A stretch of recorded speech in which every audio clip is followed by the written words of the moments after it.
ভাত মুখে দেব তখনই আমার স্ত্রীর ফোনে একটা কল এলো। সে ফোন হাতে নিয়ে তড়িঘড়ি করে খাওয়ার রুম থেকে চলে গেল। বিষয়টা আমি তেমন একটা গুরুত্ব দেইনি। আমি নিজের মতো করে খাবার খেয়ে নিলাম। একটু পরে হাত ধুয়ে উঠে রুমের দিকে হাঁটা শুরু করলাম। রুমের সামনে যেতেই আমি স্তব্ধ হয়ে দাঁড়িয়ে গেলাম। দেখলাম আমার স্ত্রী বুকের কাপড় সরিয়ে কার সাথে যেন ভিডিও কলে কথা বলছে। নিজের স্ত্রীকে এই অবস্থায় দেখে আমি নিজেকে আর কন্ট্রোল করতে পারলাম না। আমি এই দৃশ্য দেখে মেজাজ হারিয়ে ফেললাম। মনে মনে তীব্র ঘৃণার একরাশ রাগ নিয়ে ভেতরে ঢুকলাম। সে আমাকে দেখে কল কেটে বুকের কাপড় ঠিক করতে লাগলো। মুচকি হেসে বলল, উফ, কি অসহ্য গরম লাগছে তাই না? আমার তো ইচ্ছা করছে সব খুলে আবার গোসল করে আসি। আমি রাগী কণ্ঠে বললাম, এত যখন গরম লাগছে তাহলে আমাকে দেখে কল কেটে বুকের কাপড় কেন ঠিক করলে? সে কিছুটা ভিমড়ি খেয়েও নিজেকে সামলে বলল, আরো অদ্ভুত প্রশ্ন করছো কেন? তুমি আমার স্বামী, তাই বলে কি তোমার সামনে আমার লজ্জা লাগে না নাকি? বা এত লজ্জা? তাহলে অন্য কারো সামনে ভিডিও কলে সব খুলে ফেলতে লজ্জা লাগে না, আর আমার সামনে সামান্য বুকের কাপড় সরাতে এত লজ্জা? ঠিক আছে, দেখি তোমার মোবাইলটা দাও। অনামিকা কথাটা শুনে ভেবাচাকা খেয়ে বলল, তুমি আমার মোবাইল দিয়ে কি করবে? কিছু করবো না, মোবাইল দাও, আমি দেখবো তুমি কার সাথে কথা বলছিলে। আজব, বলছি না আমি কারোর সাথে কথা বলিনি, তাও বারবার একই প্রশ্ন করছো। কথাটা বলে অনামিকা রাহুলকে এড়িয়ে যেতে বেরিয়ে গেল ঘর থেকে। কিন্তু রাহুল পেছনে এসেই হাত ধরে বলল, তাহলে মোবাইল দিতে কি সমস্যা? মোবাইল দাও। এ কথা বলে রাহুল হাত বাড়াতেই অনামিকা নিজের মোবাইল সরিয়ে ফেলে। এবার দুজনের মধ্যে ধস্তাধস্তি শুরু হয়ে যায়। এমন অবস্থায় রাহুলের মেজাজ গরম হয়ে যায়। নিজের রাগ কন্ট্রোল করতে না পেরে সাথে সাথে অনামিকার গালে ঠাস করে একটা থাপ্পড় দেয় রাহুল। অনামিকা রাহুলের থাপ্পড় খেয়ে সেও দেরি না করে রাহুলের গালে ঠাস করে একটা থাপ্পড় বসিয়ে দেয়। রাহুল অবাক হয়ে অনামিকার দিকে তাকিয়ে আছে। অনামিকা ইদানিং কেমন যেন পরিবর্তন হয়ে গেছে, কিন্তু কারণটা এখনো অজানা রাহুলের। রাহুল আর অনামিকা দুজনে ভালোবেসে বিয়ে করেছেন। বিয়ের পরে তাদের দুই পরিবারের কেউ তাদের মেনে নেয়নি। দুজনে ভালোবেসে দুজনের হাত ধরে এক কাপড়ে বাড়ি ছেড়ে চলে এসেছে। তাদের প্রেমের শুরুটা হয় কলেজ থেকে। ভালোভাবেই চলছিল তাদের ভালোবাসা রচনার মুহূর্তগুলো। সকালে মোবাইলের শব্দে ঘুম ভেঙে গেল রাহুলের। ফোনের দিকে তাকিয়ে দেখে অনামিকা রাহুলকে কল দিচ্ছে। এত সকালে তো অনামিকা কল দেয় না, আজ হঠাৎ কি হলো? আর রাতেও তাদের কথা হয়েছে, তাহলে এত সকালে অনামিকা কল কেন দিল? এসব চিন্তা মাথা থেকে সরিয়ে অনামিকা কল রিসিভ করতেই অনামিকা বলে উঠল, রাহুল, তুমি আমার সাথে যত তাড়াতাড়ি সম্ভব দেখা করো, তোমার সাথে আমার জরুরি কথা আছে। তুমি আমাদের কলেজের পাশে রেস্টুরেন্টে এসো, আমি অপেক্ষা করছি। রাহুলকে কিছু বলার সুযোগ না দিয়ে অনামিকা কল কেটে দিল। এভাবে কখনো অনামিকা রাহুলকে ইমার্জেন্সি কল দেয়নি। আজ কি হলো অনামিকার?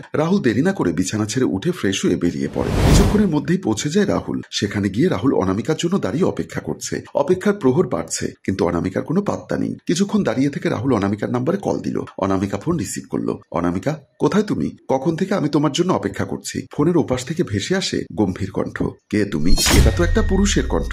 অনামিকার ফোন কার কাছে? রাহুল লোকটাকে প্রশ্ন করেই ফেললো, কে আপনি? অনামিকার ফোন আপনার কাছে কেন? আমি জায়েদ খান, অনামিকার বাবা। কথাটা শুনে রাহুল ঢোক গিলে নরম কণ্ঠে সালাম দেয় অনামিকার বাবাকে। জায়েদ খান সালামের উত্তর দিয়ে বলল, কে তুমি? আর অনামিকার সাথে তোমার কিসের সম্পর্ক?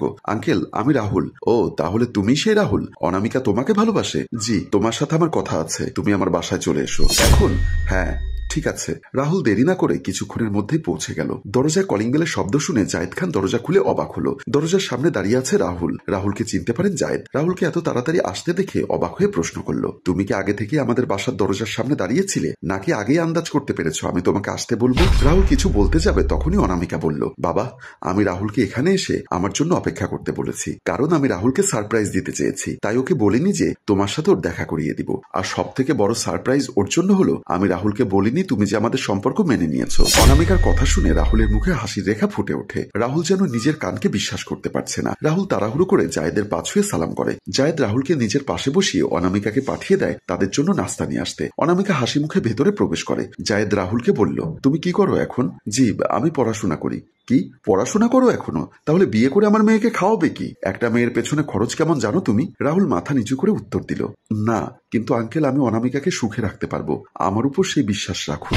কখনো আমি অনামিকাকে কষ্ট পেতে দিব না। এসব বললে তো হয় না, বাস্তবতা অনেক কঠিন। তার চেয়ে আমি তোমাকে একটা ভালো বুদ্ধি দেই। জি, তুমি অনামিকাকে ভুলে যাও, আমি তোমাকে কিছু টাকা দিচ্ছি। অনামিকাকে আমি কিছু বলবো না, যদিও আমি জানি তোমাদের মতো ছেলেদের টার্গেট কি, বড়লোক পরিবারের মেয়েদের হাত করা। রাহুল একটা মুচকি হাসি দিয়ে বলল, আঙ্কেল, টাকার জন্য আমি অনামিকাকে ভালোবাসিনি, আমার টাকার দরকার নেই, আমার চাই অনামিকাকে। আপনি আমার হাতে অনামিকাকে তুলে দিলেই হবে।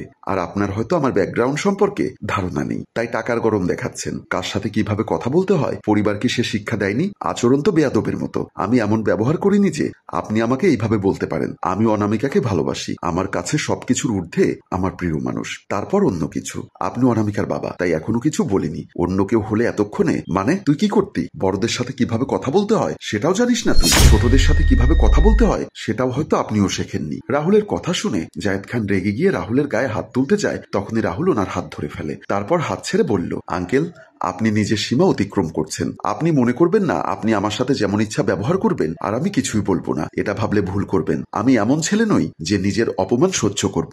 জায়েদ খান রাগে ফোঁস করতে থাকে আর সে রাহুলকে উদ্দেশ্য করে বলল, তুই এক্ষুনি আমার বাসা থেকে বের হয়ে যা। তোকে যেন আমি কখনো আমার মেয়ের আশেপাশে না দেখি। যদি কখনো আমার মেয়ের আশেপাশে তোকে আমি দেখি, আমি তোকে খুন করব। এ কথা বলে জায়েদ খান রাহুলকে ধাক্কা দিয়ে বাড়ি থেকে বের করে দেয়। রাহুল কোনো কথা না বলে মাথা নিচু করে চলে যায়, কারণ রাহুল জানে অনামিকা তার কাছে ঠিকই ফিরে আসবে। কিছুক্ষণের মধ্যে অনামিকা নাস্তা নিয়ে এসে দেখে রাহুল নেই। জায়েদ খান রাগে ফোঁস করছে। অনামিকা বুঝতে পারে কিছু একটা হয়েছে। বাবা, রাহুল কোথায়? এই বেয়াদবের নাম আর কখনো মুখে নিবি না। কি হয়েছে? তুমি এমন রেগে আছো কেন? আমি ওই ছেলের সাথে তোর বিয়ে দিব না। কালই আমি আমার বন্ধুর ছেলের সাথে তোকে বিয়ে দিব। আরে কি হয়েছে সেটা তো বলবে। ওই ছেলে আমাকে বলেছে ও তোকে বিয়ে করলে ওর নামে আমার পুরো বাড়ি লিখে দিতে হবে। আবার আমার কাছে টাকা চেয়েছে। আমি রাজি হইনি বলে আমার গায়েও হাত তুলতে চেয়েছে। বাবার মুখে এমন কথা শুনে অনামিকা বলল, কি বললে? রাহুল এই কথা বলেছে? আমার বাবাকে অপমান করেছে? এত বড় সাহস ওর! আমি তোমার অপমান কখনো সহ্য করতে পারবো না বাবা। আমি ওর সাথে আজকেই সব সম্পর্ক শেষ করে আসবো। এই কথা বলে অনামিকা বাহিরে যেতে থাকে। তখন জায়েদ খান বলল, কোথায় যাচ্ছিস মা? রাহুলের কাছে।